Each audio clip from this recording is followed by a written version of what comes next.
everyone, my name is Katie Price, and I'm going to be speaking with you today about my research project for EDRM 600, Introduction to Research, which is titled Refugee Access to Higher Education in Idaho.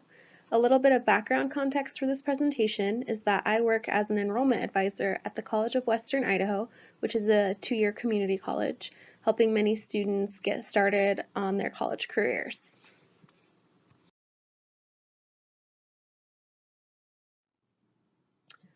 So my area of focus has to do primarily with the refugee population in the state of Idaho, specifically in the capital of Boise. So I'm interested in finding out more about the experiences of refugees in higher education in Idaho, because Idaho, and specifically Boise, is an International Rescue Committee hub, and therefore we have a large number of refugees. Between October 1st of 2015 and August 31st of 2016, Idaho accepted 980 refugees from 17 different countries, the majority of which came from the Democratic Republic of the Congo. So as an enrollment advisor for the College of Western Idaho, which is an open access institution, I work with many of these refugee students. So anecdotally, I can see the difference in the level of preparation and family engagement for refugee students versus traditional, with air quotes here, students who are born in the United States. So I'd like to investigate student refugees' perceptions of access to higher education in Idaho.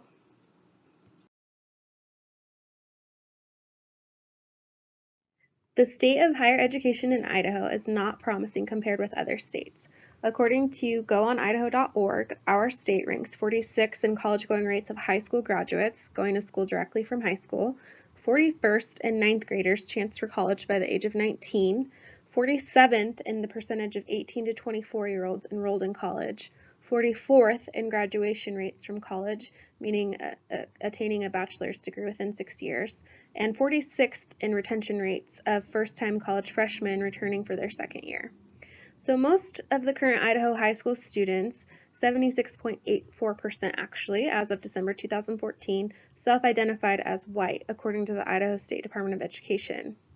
Since these are the go-on statistics for over 3/4 of Idaho students who self-identify as white, the statistics for refugee students from other countries is most likely worse than those of native-born Americans. The statistics for refugee students are not currently available.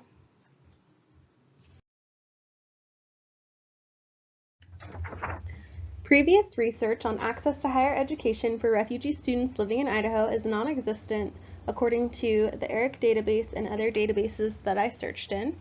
So due to the lack of information regarding the student experience, I believe that this study is justified. So the audience for this study will be college and university admissions professionals and high school, college, and career counselors in Idaho who work with refugee students. This study will seek to address the following questions. What is your experience in regards to accessing higher education in Idaho? What resources were you provided with at home, in school, and in the community to prepare you to attend college? What do you wish someone had told you about going to college in Idaho?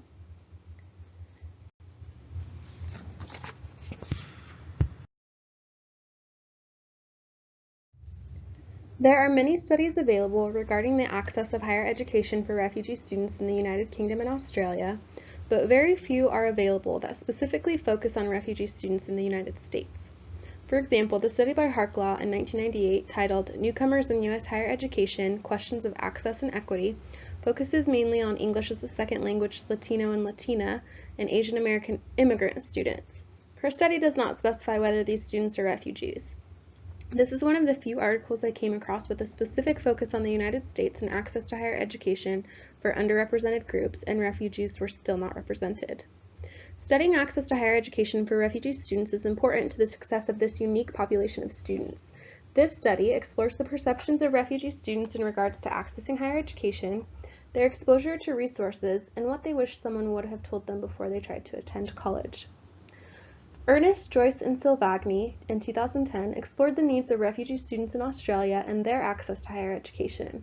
The three main objectives of their study were to examine, explore, and interpret the perspectives and needs of students from refugee backgrounds engaged in tertiary education, to document how these experiences influence personal educational outcomes and engagement with university life and culture, and finally, to propose student-based recommendations to universities to improve and enhance outcomes for refugee youth.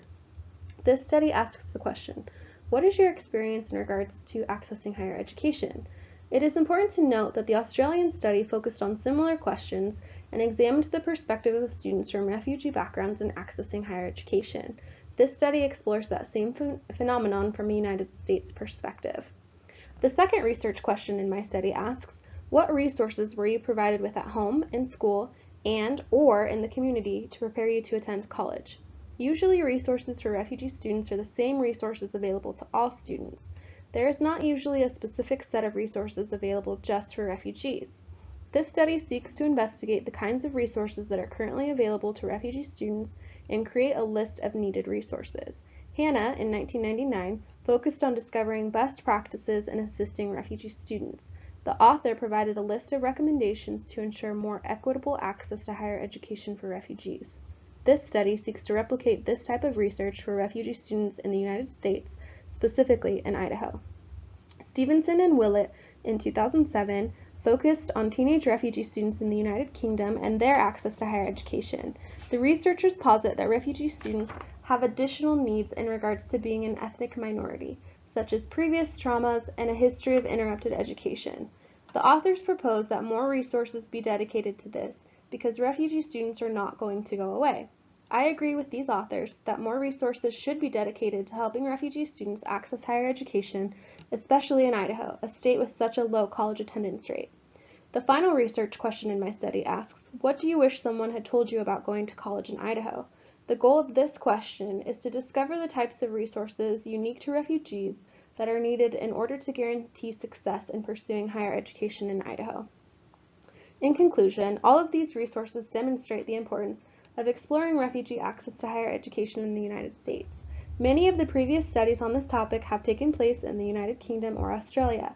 There are very few articles focusing on the experiences of refugee students in the United States, and even fewer, if any, focusing directly on the experiences of refugee students in Idaho.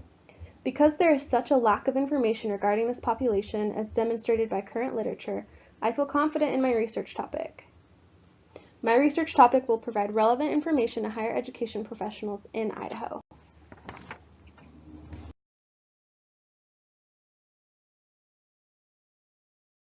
This study will be an ethnographic study focusing on the life histories of refugee students from the English as a Second Language program at the College of Western Idaho. According to Cresswell, 2015, ethnographic designs are qualitative research procedures for describing, analyzing, and interpreting a culture-sharing group's shared patterns of behavior, beliefs, and language that develop over time. This research method will work well with the selected population of students because they all share a refugee background and therefore shared life experiences. The researchers reached out to both entities in regards to the proposed research project to obtain initial permissions. The College of Western Idaho does not currently have an institutional review board for conducting research projects. As such, I have contacted the overall director of the Basic Skills Education and English as a Second Language programs for his permission. The director of the ESL program at CWI requested additional information in regards to the purpose of the interviews and the types of questions that would be asked. I chose to work with this organization because I work for the College of Western Idaho. All of the research participants will therefore be an example of opportunity sampling. The survey was originally formatted to be completed online, but at the request of the ESL director, I provided paper copies because some of the adult students do not have adequate computer skills to navigate completing an online survey. A copy of the survey will be on the next slide.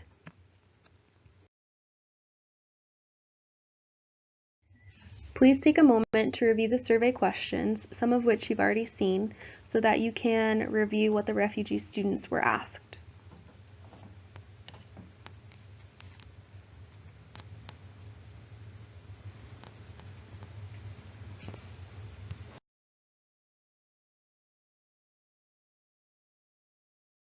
The average age for all of the refugee students surveyed was 32, with a sample size of 17. 63% of the refugees actually completed high school in their home country, although that may be an issue here when trying to access higher education because sometimes they do not have access to an official high school transcript or high school diploma, and that's usually required to enter into a university or college here in the United States. 38% did not complete high school in the home country, And again, here that would mean that they would need to either complete high school here in the United States or that they would need to complete their GED. The survey participants were 71% male and 29% female. 13% of the participants surveyed came from Afghanistan, 31% from the Democratic Republic of the Congo, that was the largest amount, 6% from Iran, 19% from Iraq, 6% from Israel, 19% from Myanmar, and 6% from Somalia. There was a wide range of native languages spoken, 11% Arabic, 11% Burmese, 11% Dari, 6% for Aramaic all the way through Somalia, and then 11% for Swahili. If you'll notice any misspellings on some of the languages, that was done on purpose, so I wanted to maintain what the participants had themselves written down. So that is why if you notice any of the misspellings, that is there. There were 21 different languages spoken for all of the participants, which is quite a lot. As you can see here, the numbers are listed, but the overall majority of the students actually spoke English with 50%. So they didn't always speak the language completely fluently, but they did speak it well enough and read it well enough to participate in the survey. So besides English, the other largest group was Arabic. The overall reactions to the bottom questions were that attending higher education in Idaho is not easy, that it's too expensive. Many of the students were unable to attend due to working full-time and supporting their own families. It's hard. Another sentiment that was repeated was that students need to be good in English first, so they go through the ESL program before they can start taking actual coursework in college. And then a few of them also stated that they hadn't tried yet. So the implications for higher education professionals and high school, college, and career counselors are that these students come from a large background of countries and they have the ability to speak many different languages. A lot of them have completed high school, 63%, so it's important to note that accomplishment and perhaps help them translate that over to an American system. Another thing that's really important is to maybe take advantage of the languages that they do speak and help them gain college credit through perhaps the CLEP exam or other things like that, through challenging credit in certain topics for humanities, for languages, for example. Another thing that would be important to note is that the survey was perceived as having very complex language for this group of learners. So with that in mind in the future, if I was to repeat this survey, I would make sure that I worked with the staff in the ESL department to tailor the language to the level of the students or to a level that they could understand with some assistance. I'd like to say thank you for listening to this presentation. Hopefully it's given you some thoughts on what's going on your own campus and will help you to connect and reach out to these refugee students and perhaps make education more accessible to them. Thanks again and have a good day.